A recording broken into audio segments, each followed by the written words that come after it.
The gospel question for today is, what would you do with 32,850 days? Just a few days ago, my grandmother, my only remaining grandparent, turned 90 years old. Praise God for science and vaccinations. My family and I were able to see her 2 at a time, just for a few minutes to celebrate. And as I waited my turn outside the nursing home where she lives, my cousin and I wondered, how many days are there in 90 years? You guessed it, 32,850 days of life. Now, my grandma is not a perfect woman. No one is. But she has taught me quite a few really important lessons. Like when I was experiencing a period of spiritual dryness, she said, Jennifer, if you're feeling far from God, who moved? Or this kernel of truth about the spiritual life. Well, Jennifer, being born in a Christian household doesn't make you any more Christian than being born in a bakery makes you a donut. The thing I am perhaps the most grateful to my grandparents for is this. Whenever my siblings and I were saying goodbye to them, they would always make a tiny sign of the cross on our foreheads and say, God bless and protect you. I started doing it myself so long ago that I don't even remember when it became a habit.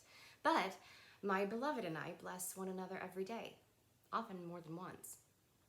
Now, as a professional vocalist, singing funerals and memorials is something I am honored to do rather often, and I love it. If my music can soothe someone who is grieving or sing someone into paradise, then let it. So, I've become really well acquainted with the language of the Mass of Christian Burial. And the preface to the Eucharistic prayer says this: Lord, for your faithful people, life is changed, not ended. I'm always surprised at how much that claim strikes me. Lord, for your faithful people, life is changed, not ended. So what am I getting at talking about my 90-year-old grandma and funerals?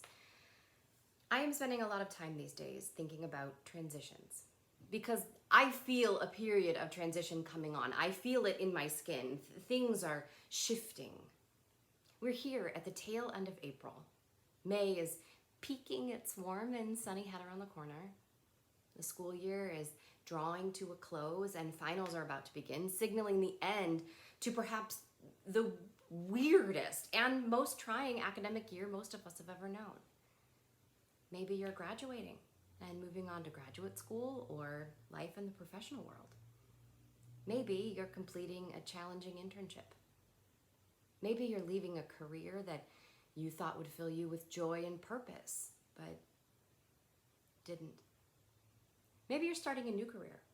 Maybe you're getting married or moving or having a child or grieving the loss of someone dear to you. Maybe you're just like me, uncertain when or if the life you knew and loved before will ever return to you. Maybe you're just like me, swimming in re-entry anxiety, trying to figure out how to be around people again and gauging what actually is safe and what still isn't. All these maybes. I think the thing that terrifies us the most about change is the blankness of it, the uncertainty of it. We like things to be clear, and those among us who are more risk averse would like to know, well, how long is this going to last? And how will it go? And will I be happy on the other side of my maybe? Guess what? In whatever season lies ahead of you, Jesus is already there. In John's Gospel, in the section called the Farewell Discourse, Jesus says, do not let your hearts be troubled. You have faith in God, have faith also in me. In my Father's house, there are many dwelling places. If there were not, would I have told you that I'm going to prepare a place for you? And if I go and prepare a place for you, I will come back again and take you to myself, that where I am, you also may be. Basically, Jesus is saying, don't freak out. I'm making a way for you. I'm preparing it for you right now. And I'm not even going to expect you to get there on your own. I know how bad you are with directions. I'm going to come back and take you myself so that when you step into that new room, that new place, that new role, I'll be there too. Lord, for your faithful people, life is changed, not ended. Because of Jesus, because of his life, we are promised change, not ends. We're also promised presence.